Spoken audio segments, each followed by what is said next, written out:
ETF index mutual funds నేర్చుకుని stock మార్కెట్లో రాణించాలనుకుంటున్నారా? వెంటనే ఈ నెంబర్కి కాల్ చేయండి. నమస్తే రమ్య గారు. నమస్తే జయ. మంచి స్టోరీతో మొదలు పెడదామండి. 3 వరాలు ఎవరెవరికి ఇచ్చారో. ఎవరికైనా ఇవ్వని. నీకు 3 వరాలు ఇస్తానంటే ఏం కోరుకుంటావు చెప్పు నువ్వు? నేనా?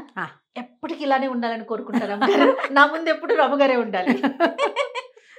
ఇలా స్టోరీలు వింటూ వింటూ వింటూనే ఉండాలనుకుంటారు. ఒక్కళ్ళు కోరుకుంటారు కదా, వాళ్ళ వాళ్ళ ఐడియాలజీని బట్టి. అంతే. ఇది ఆ కథ అనమాట. చందమామ కథ ఇది. పూర్వం ఒక పల్లెటూరులో భార్య భర్త ఉండేవాళ్ళు. వాళ్ళకు చంటి పిల్లాడు కూడా ఉన్నాడు. కొంచెం పెద్దవాళ్ళు వీళ్ళు, కాస్త 30 దాటాక పుట్టాడు పిల్లాడు. అమిత పొదపర్లు వాళ్ళు, అమిత పిసినార్లు, చాలా జాగ్రత్తగా ఉండేవాళ్ళు. ఎవరైనా ఇంటికి వస్తే చాలా వాళ్ళని మంచినీళ్ళు ఇచ్చి పంపించేసేవాళ్ళు, కానీ ఏమైనా పెట్టడాలు గిట్టడాలు చేసేవాళ్ళు కాదు. ఒక ఏదైనా మినపప్పు కడిగేటప్పుడు ఒక బద్ద పోకుండా, తెల్ల బద్ద పడకుండా చేసేది ఆవిడ. ఓ చిటికడి పంచదార వృధా కాకూడదు, ఓ గుప్పెడి బియ్యం వృధా కాకూడదు, ఓ 4 మెతుకులు ఉంటే మర్నాడు పొద్దుట నీళ్ళు పోసి పెట్టుకునైనా తినాల్సిందే. అలా చాలా శ్రద్ధగా, చాలా జాగ్రత్తగా, చాలా పొదుపుగా సంసారం నడుపుకునేవాళ్ళు. చాలా కాలం పెళ్ళి ఎప్పుడో అయింది వాళ్ళకి. 10-12 ఏళ్ల పాటు పిల్లలు పుట్టక ఒక పిల్లాడు పుడితే, ఈ చంటివాడికి మీసాలు ఎప్పటికొస్తాయో, మీసాలు వచ్చాక నేను సుఖపడతాను అనుకునేవాడు ఆయన. పుట్టిన చంటాడికి ఎప్పటికి రావాలి మీసాలు బుజ్జివాడికి, అలా అనుకునేవాడు. వాడికి 10 నెలలు 8-9 నెలల్లో ఉండగా ఒకరోజు మంచి వాన పడుతుంది. వీళ్ళు పొద్దున్న రాత్రి ఏం వండుకోకుండా పొద్దుటిదో 2 గుప్పెళ్ళు అన్నం ఉంటే కాస్త చారు పోసుకుని ఓ రొట్టె ఏదో చేసుకుని తినేశారు. పొద్దున వార్చిన గంజి ఇక చల్లగా ఉంది, రాత్రి ఎందుకులే పదే బాత్రూమ్కి వెళ్ళాల్సి వస్తుంది, రాత్రిపూట గంజి పోసుకోకూడదు, రేపు పొద్దుటికి పోసుకుందామని గంజిలో ఈ మిగిలిన అన్నంలో ఓ గుప్పెడేసి ఓ పక్కన పెట్టుకుంది. ఒక 11 గంటలు, 10:30-11 గంటలకి ఎవరో తలుపు కొట్టారు. సరే తలుపు తీశారు కదా, ఒక సాధువు, బిచ్చగాడు, బైరాగి, సన్యాసి ఆ మధ్య రకంగా ఉన్నాడు ఒక ఆయన. చటుక్కుని లోపలికి వచ్చేసాడు. ఆయన బాగా తడిసిపోయి ఉన్నాడు, ఇల్లంతా తడిసిపోతోంది అతను ఆ తడితోటి. మిమ్మల్ని చూస్తే ఆతిథ్యం ఇచ్చేవాళ్ళలాగానే ఉన్నారు, మీరు ఉంచుకున్న గంజే కాస్త పోసి మీరు పడుకునే చోటే ఓ పక్కేస్తే నా దారినే పడుకుని రేపు పొద్దున వెళ్ళిపోతా అన్నాడు. కాదంటానికి ఇంకోటో కనపడలా, ఏమనాలో తెలియలేదు. మీరు ఆతిథ్యం ఇచ్చేవాళ్ళలాగానే ఉన్నారు, మీ మొహాలు చూస్తే బాగున్నాయి అని పాట పాడాక ఏమంటారు? అయ్యో ఇల్లంతా తడిసిపోతోందని. తడిసిపోతున్నా ఇక చేసేది ఏముంది, ఓ తువ్వాలు ఇయ్యమా ఒళ్ళు తుడుచుకుంటాను అన్నాడు. ఏం చేస్తుంది, ఇల్లు తడిసిపోతోంది కదా. అక్కడి నుంచి ఆయన బట్టలు పిండా పక్కన ఆరేసుకున్నాడు. ఈవిడ తువ్వాలు ఇచ్చింది, మొహం తల ఒళ్ళు తుడుచుకున్నాడు, ఓ గావంసా ఇచ్చింది కట్టుకున్నాడు. ఇంకేం చేయలేరు వాళ్ళు, అట్టటివి కూడా వేస్ట్ చేయరు పాపం, ఇంకేమి చేయలేకపోయారు. అక్కడి నుంచి వేడివేడిది కాకపోతే చల్లడిదైనా దాచిన గంజి ఇవ్వమ్మా అన్నాడు. అంటే దాచింది తెలుసు ఈయనకి. దాచిన గంజి అన్నాక లేదు అని ఎలా అంటాం, అసలు ఆయనే చెప్పేస్తున్నాడు. అక్కడి నుంచి ఏం చేశారు, ఎవరు ఏమిటి అని కనుక్కుంటే ఈయన అన్నాడు, అసలు ఎవరు ఆతిథ్యం ఇస్తారో ఏమిటో చూద్దామని బయలుదేరాక అంతా నానుకుంటూ వచ్చాను, బంగారు కొండలు మీరు కనపడ్డారు, మీ ఇల్లు కనపడింది అని చెప్పి చాలా ఉత్సాహంగా మాట్లాడాడు. పిల్లాడికి ఎంత వయసు, మీకు ఎంత వయసు, ఇల్లు ఏమిటి, వాకిలు ఏమిటి, ఏముంది ఏమి లేదు అన్నీ కనుక్కున్నాడు. అంతా కనుక్కుని సరే ఆవిడ ఇంకేం చేస్తుంది, గంజి రేపొద్దుటికి బ్రేక్ఫాస్ట్ ఉంచుకున్నది ఇచ్చేసింది. తాగేశాడు. పక్కేయమ్మా అన్నాడు. ఓ కుంపటి వెలిగించి పెట్టుకున్నారు. ఉయ్యాల్లో చంటివాడు ఉన్నాడు. వీళ్ళిద్దరికీ చెరుకో మంచం ఉంది భార్య భర్తకి. ఆయనకు కూడా ఓ పక్కేశారు. వెచ్చడి దుప్పటి నువ్వు ఇవ్వకపోతావా ఇంత చల్లో అన్నాడు. చచ్చినట్టు పాత బొంత చిరుగుల బొంత వేద్దామన్నా కుదరలా. ఏదో ఇచ్చింది, అవి కప్పుకొని పడుకున్నాడు. తెల్లవారింది. లేచేశాడు, పక్కా దుప్పటి మడత పెట్టేశాడు. అని మీరు ఇంత సహాయం చేశారు, బుద్ధిమంతులు, రాత్రి పడుకోబెట్టారు, జావిచ్చారు, గంజిచ్చారు, మరి మీరు అడిగినా అడగకపోయినా 3 వరాలు ఇస్తా, కోరుకోండి ఏం కావాలంటే అది అన్నాడు.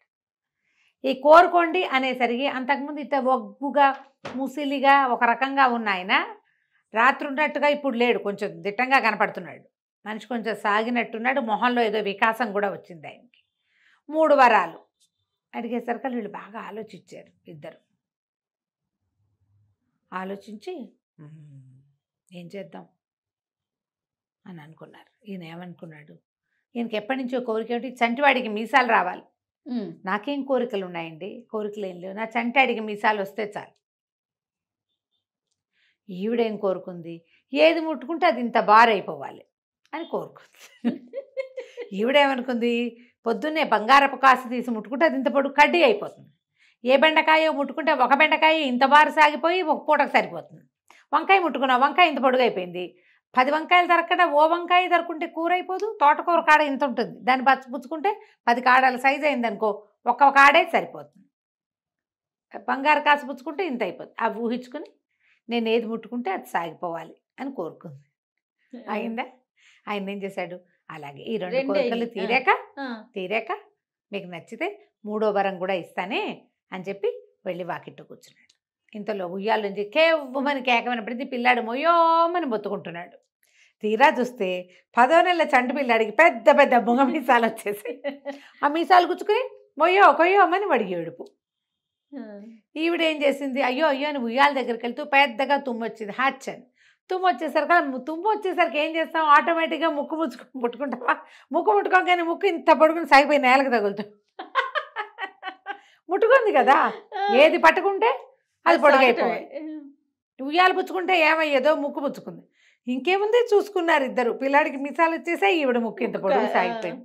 ఇహ లబో దిబో, అయ్యయ్యో ఇదేమిటి ఇట్టాటి కోరికలు కోరుకున్నాము, ఈ చంటివాడికి మీసాలేమిటి, వాడేమో మొయ్యోమని ఏడుస్తున్నాడు. రోజు చక్కగా చిలకలాగా నవ్వుతూ నిద్రలేచే పిల్లవెధవ ఏడ్చేడ్చి శోకాలు పెట్టేస్తున్నాడు. ఆ మీసాలతోటి వాడికి ఏం పాలిస్తారు, ఏం అన్నం పెడతారు. లబో దిబో, ఆవిడేమో ఇదేమిటి ఈ ముక్కుతో వీధిలోకి ఎలా వెళ్ళాలి, ఇది సాగిపోయింది, ఇంకా ఏమేమి సాగిపోతాయో ఆ భయం పట్టుకుంది ఆవిడకి. సరే అక్కడి నుంచి పరిగెత్తుకుంటూ వెళ్ళారు. ఆయన వీధి వాకిట్లో అరుగు కొసన దిగడానికి సిద్ధంగా అరుగు కొసన కూర్చుని ఉన్నాడు. పరిగెత్తుకుంటూ వెళ్ళారు.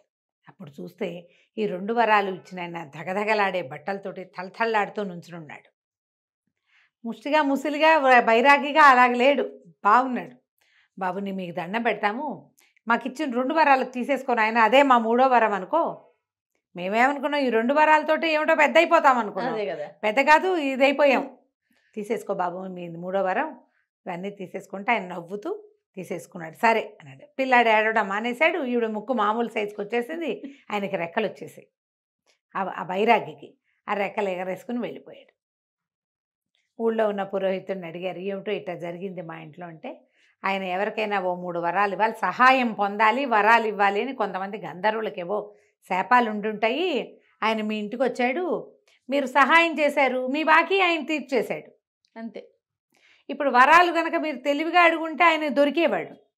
కానీ ఇవి మళ్ళీ వెనక్కిపోయే వరాలి, అందుకని ఆయన ఒక దెబ్బకే వెళ్ళిపోయాడు అవతలకి అని చెప్పారు. ఇక వీళ్ళు చేసేదేముంది, ఇంటికి వచ్చిన గంధర్వుడితోటి పిచ్చి వరాలు 2 అడిగి ఆ పిచ్చి వరాల్ని పిచ్చి అవకాశాలు తీసుకున్న 2 వేరే అవకాశాలని సరి చేసుకోవడానికి 3వ అవకాశం తీసుకుని ఓ దండం పెట్టి ఊరుకున్నారు. ఆయన కాస్త వెళ్ళిపోయాడు. వీళ్ళు యథాప్రకారం మామూలుగా జాగ్రత్త జీవితాలతో ఉన్నారు. కథ కంచికి మనం ఇంటికి.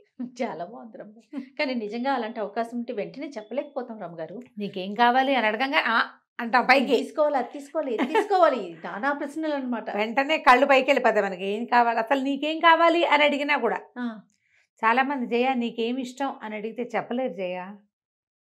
నిజంగా ఎక్కడ నువ్వు హ్యాపీగా ఉంటావు అనే ఫీల్ని ఎక్స్ప్రెస్ చేయలేకపోతారు.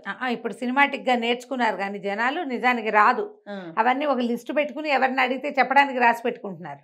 నిజంగా ప్రశ్న అడిగితే అసలు నీకేం కావాలి అని అడిగితే చెప్పలేకపోతాం. మీకేం కావాలి రమ్మగారు? తెలియజేయ నాకు కూడా కదా రమ్మగారు. అసలు మనకి ఏం కావాలి అనే విషయం క్లారిటీ లేదు. మనం నిజం అనుకుంటున్నా నేను, నాకు అది కావాలి అని నేను చెప్పలేను. ఎప్పుడు అది వచ్చాక ఇంకోటి అయితే లేదనిపిస్తుంది కదా. మారిపోతుంటాయి, మానవ సహజమేమో. అంతే, ప్రయారిటీస్ మారిపోతుంటాయి కదా, కోరికలు మారిపోతాయి. రైట్ రమ్మగారు. నమస్తే. నమస్తే జయ.